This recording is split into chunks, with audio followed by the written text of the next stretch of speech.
terms of measurement, how do podcasts compare with radio? This is on.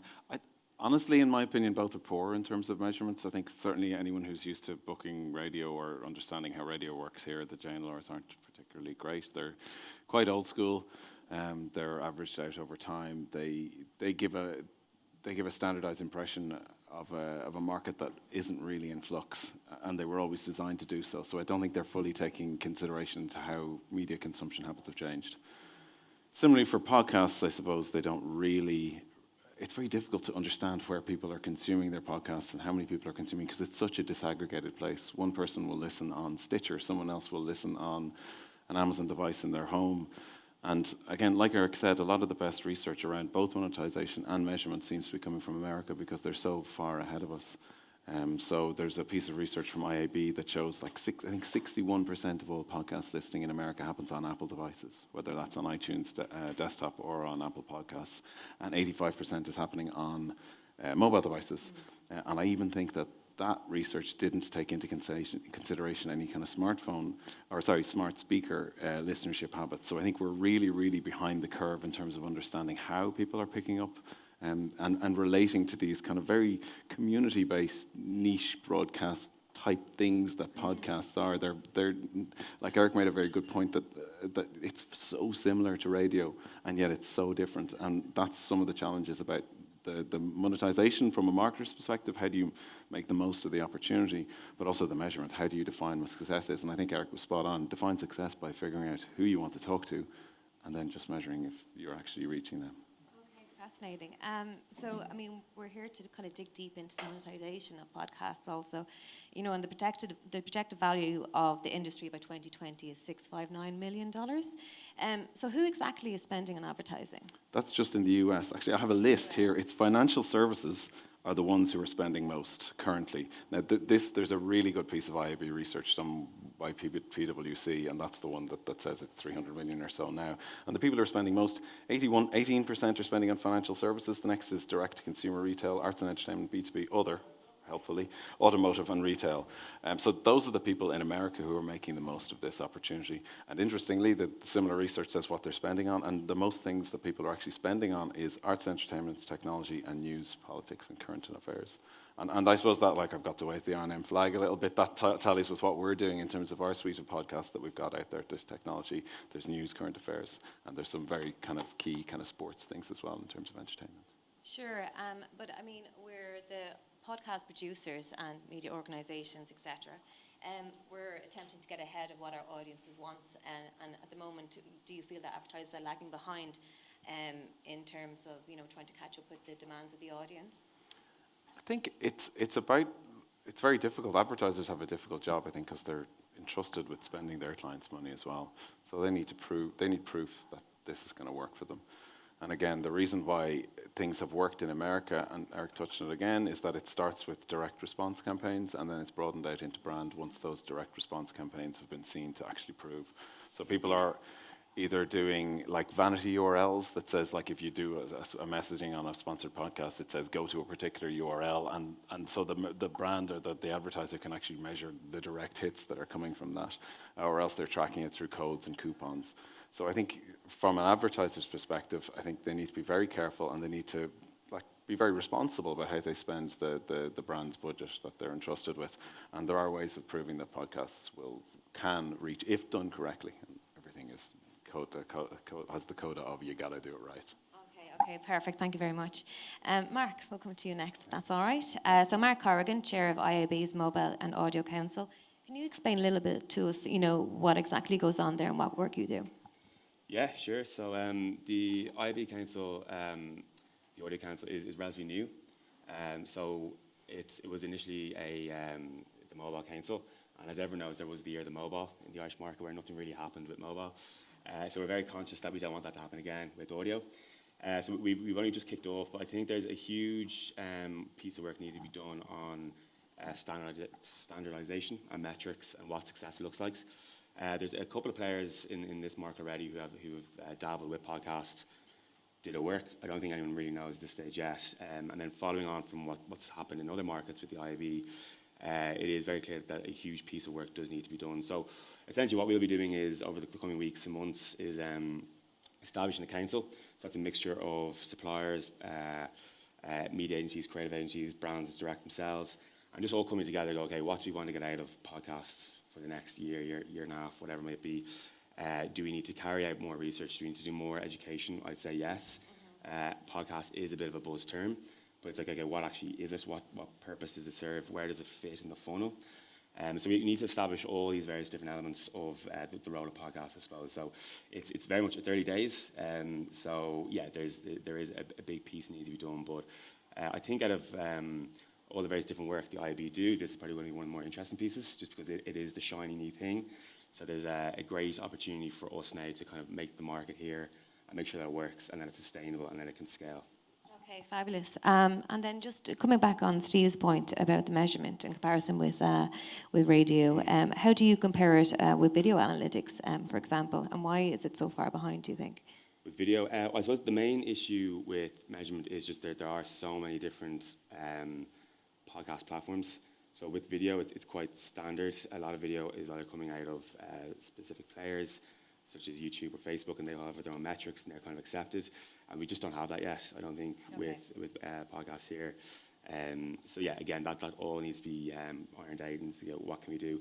Platforms such as Omni, they allow podcast publishers to publish their podcasts across all the various different potential platforms out there as well. So those kind of initiatives might help making sure that podcasts are standardized in how they're published. So it's not just skewed heavily towards Apple or SoundCloud or what it might be, that it is across all the various different platforms. And then hopefully we can start to move forward and analyze, okay, what's actually working and try and standardize some kind of metrics. Sure. And it's kind of a good time maybe to come to yourself, Sharon. How are you? So you're a CEO of Omni, but you're also on the chair of the IAB Australian Audio Council. So can you see some similarities in the work that Mark is doing? Can you tell us a little bit about what's happening on the Australian shores? Yeah, I mean, Eric hit it on the head, right? We're a couple of years behind everywhere, and Ireland is a little bit further behind that. But that's not a disadvantage, that's an opportunity. So all the work that the IAB in the United States has done, and they've just come out with a working paper for, a download is effectively a listen. It's a bit of a controversial thing to say, but there's been years of work that's been done to get us to a point where platforms like myself and everyone else standardises. Some of us are more ahead than others, but we are coming up to a time where a download is the metric that we will measure. And maybe in the future there'll be a higher CPM or a higher amount of money for a verified listen.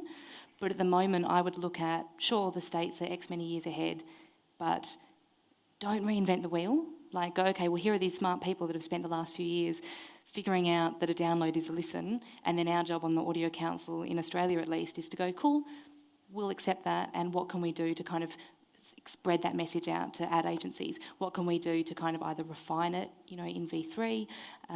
How can we keep helping move it forward as opposed to, keep debating it back and forth, I think, is where the next thing in the industry needs to move to. Okay, excellent. And at Omni, you work with both radio stations and podcasters, so you're probably quite well placed to answer whether you think that podcasts will overtake or be as mass market as radio is.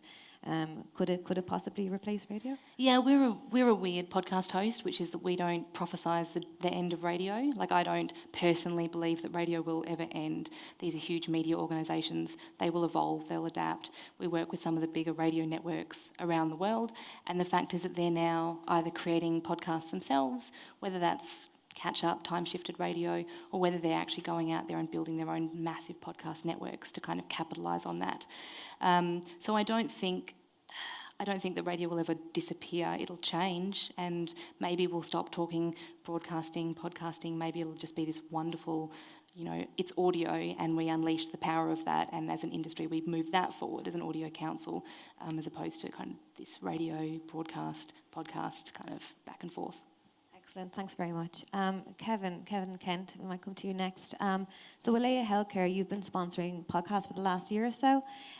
So why did Leia get involved in this space, and has it proved lucrative, in your opinion? To answer the second part first, we don't know. And I think we'd be very honest about that. Like, it's why we got involved is, I suppose, we got proposals that felt right.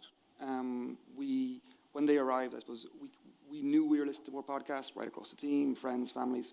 And I suppose the proposals arrived, we looked at them and said, there's something here for us. And when we evaluated it, we looked at it more from a content perspective, if I'm honest. I know there's a lot of talk here about radio and comparisons, and that's not where we see podcasts. I think they're very different. But from a content perspective, we say, yeah, maybe this is something that's part of our content strategy. So when we looked at what we do with content, there's usually 3 key streams. Is it unique? Is it relevant to our audience? And is the person behind it experience incredible? And I think the proposals that arrived as originally that we looked at and the 2 we've been part of for the last 12 months kind of stacked up there. And that's kind of the big reason that we want to try and do it. What have we learned, and is it the right thing to do? We still feel it is. I still think we're trying to work through what are the metrics for podcasts. And I think we need to be careful as we start trying to define the metrics that we don't try and put it into the same box as other media that are out there. So I think if I look at radio, and I agree with some of Steve's points around how radio is measured and qualified, I wouldn't be a huge fan of it. But I think when it comes to podcasts, we have to define the metrics that are right for radio. I think for podcasts, when we look at where things started originally, so digital display advertising, social, we had metrics back then, and they've evolved and changed over time. And if social, not so long ago, was all about likes. If you look at the metrics we have for it now are very, very different. I think the metrics that we have there for podcasts now will evolve and change over time as we learn more. Eric made the point about how far Ireland is behind the UK and then behind the US, and I think he's dead right. So from a layer perspective, it is trying to say, okay, is this piece of content the right thing to do? Is it something that we want part of our content strategy? And then how are we going to distribute it and make it sit in? And the podcast we partner, generally then we feel, look, the audience that we're going to reach, and Eric again defined what success looked like. This isn't the mass market play for Leia. There's unique, distinct audiences that we want to reach, and we believe that podcasts give us a way to get there. If you were to look at the number of listeners we get for the podcast in a week and compare it to radio, you'd stop it tomorrow. But they're very, very different listeners as well. I think if you look at radio, it's very passive. Usually I listen to radio in the car, I have it on at home in the background, and I'm dipping in and out. Whereas podcasts, personally, I'm making an active decision. I want to listen to this podcast on this topic now. There will be podcasts I subscribe to that I don't listen to every week, so I'll pick and choose and decide when and where I listen to it. So from a listener point of view, you've committed to it. So therefore, if you can, as a brand, if you can get your message in there that someone's going to hear and that isn't a sales pitch, I think marketers need to be careful they're not just trying to hammer a sales message in the middle of a podcast. I think you'll get a lot more from it. Okay, excellent. And, you spoke there about being a listener yourself, and I hear your earliest podcast experience was listening to the Ricky Gervais podcast in The Guardian. So as a listener, or maybe with both hats on, what would you like to see for the future of podcast contents and brands? Yeah, great question. And it's funny, when this was coming out, this event, I got back to thinking about the early podcasts, and I was going back to Ricky Gervais, and that must be 10 or 12 years ago. I think podcasts have changed over time, and one of the things that's different for me now about podcasts is the quality of the content that's there. Someone last week said to me, podcasts are the new blogs, everyone has one. And that's the danger with it now, that everyone is throwing out podcasts.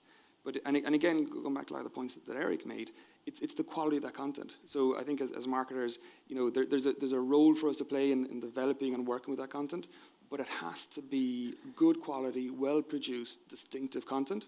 And if marketers and podcasts and producers can find that right place and then find a publisher or partner that can reach an audience, I think that's what's going to make it the secret success.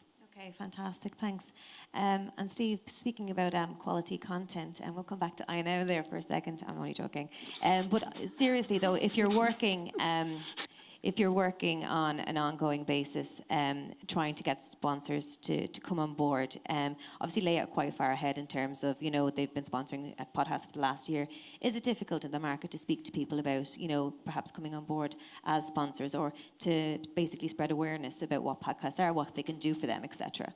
I think there's probably 2 sides to that. And one is the metrics thing that we're discussing. And I think from an advertiser's perspective, in some ways, it's kind of like a false discussion. We don't need to try and apply the type of audience measurement metrics that we get from other kind of media. And I think, listening to what you're saying, it was a kind of a leap of faith almost. You felt right. And I think if it feels right, it may well be, it's a choice. It's going to be a good choice because the proof points aren't out there. The good news is that might be your starting point, but once you actually decide to do it, you can actually define your own metrics for success then. You can actually create campaigns to make sure you're actually measuring and ensuring you're having a positive impact. Because let's face, why would anyone do it if it's just to reach audiences? There needs to be a positive business impact at the end of this.